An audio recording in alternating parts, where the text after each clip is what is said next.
Just seeing you is already a success. So even if I goof up horribly and you guys are like, wow, it wasn't as good as YouTube, I feel good already. Wow, how did you find this evening? I enjoyed it very much. The Soul City Arts and the Arts Council, they put together something very quickly and very nice. It was perfect tonight.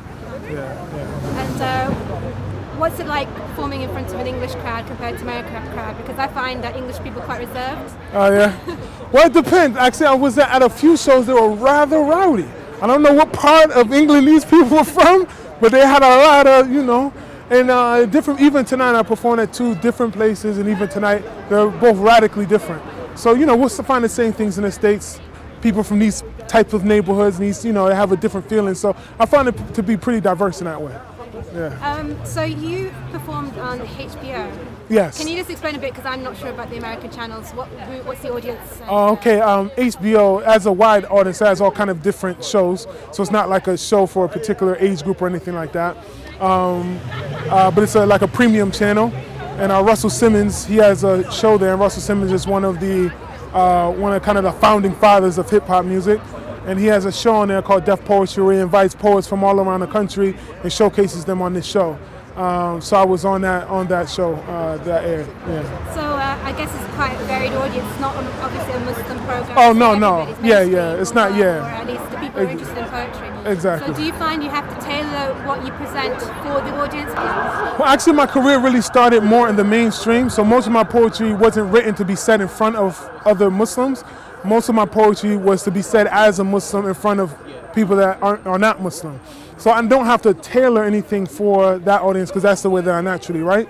And so, but the response from that show and from just my career in general has been overwhelming support and appreciation for the uniqueness, even for some of the peculiarity in it, that I am representing something that they may not have access to, or not seeing it expressed in that manner. Most people can't name 3 Muslim artists, so it's something refreshing for them.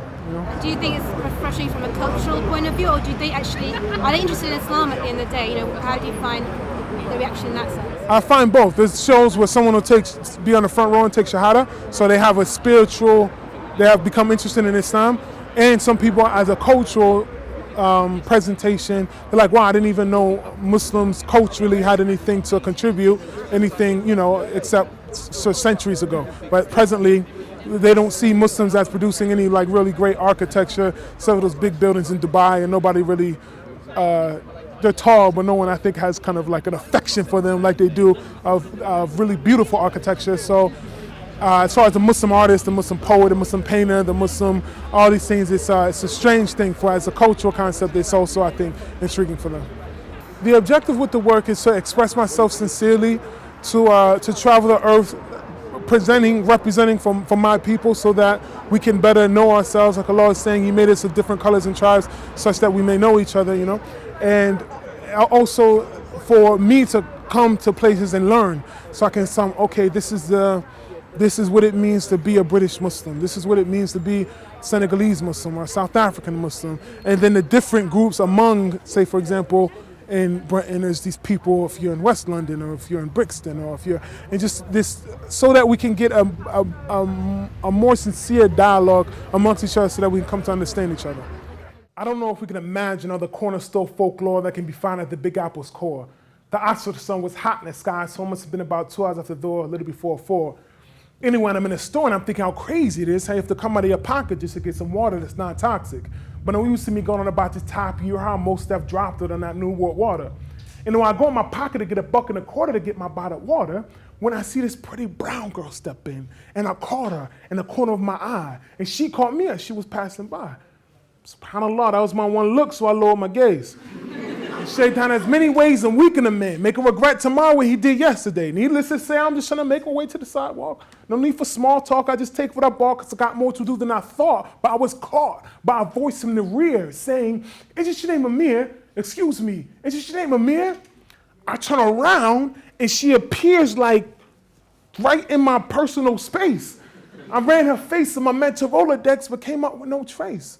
So I'm thinking, how'd she know my name? Why'd you catch me at the door?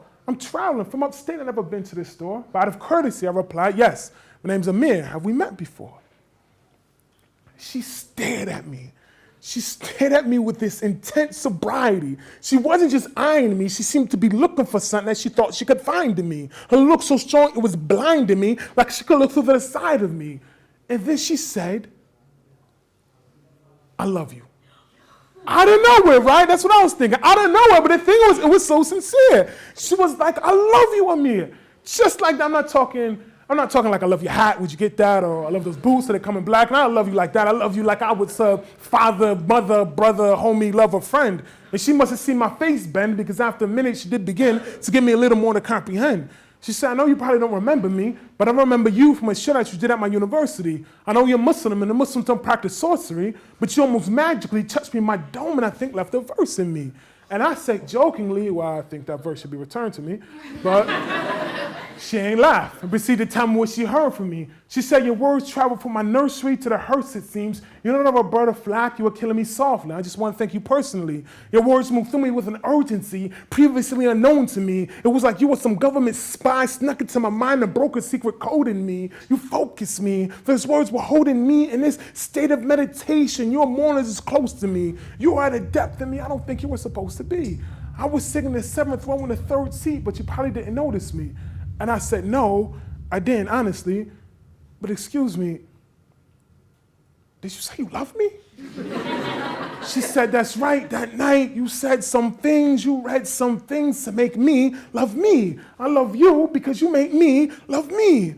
And I say, okay, sis, I see, but still, the characteristics that cause you to love me, they're not really from me. They come from above me, similar to sunbeams that descend from the heavens to hug me, and I become like photosynthetic with roots and green leaves, and the rest just kind of works out lovely. And this just came to me recently as an epiphany that the artist of my art isn't really me, and the poems aren't mine and merely visit me. And it's neither accurate or appropriate to thank me, but to thank the creative creativity, absolute independent of us and relativity. There's no doubt you were sent to me so I can show you vividly the science of poetry and the chemistry of creativity. It's just like you feeling me.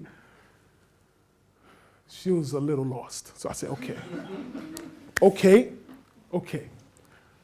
Remember the clearest night and the big, bright, beautiful moon that you saw? What is that moon without sunlight from afar? So when I say something beautiful, say subhanallah. And when I say something wonderful, say alhamdulillah. And when I say something powerful, say Allahu Akbar, because what is that moon that you saw without sunlight from afar? Then, after a long pause, a long stare, and a long breath, she replied, God, I love you. And at that point, I left. Store Folklore. Thank you very much, ladies and gentlemen. But I was caught by a voice from the rear saying, is this your name Amir? Excuse me, is this your name Amir? God, I love you.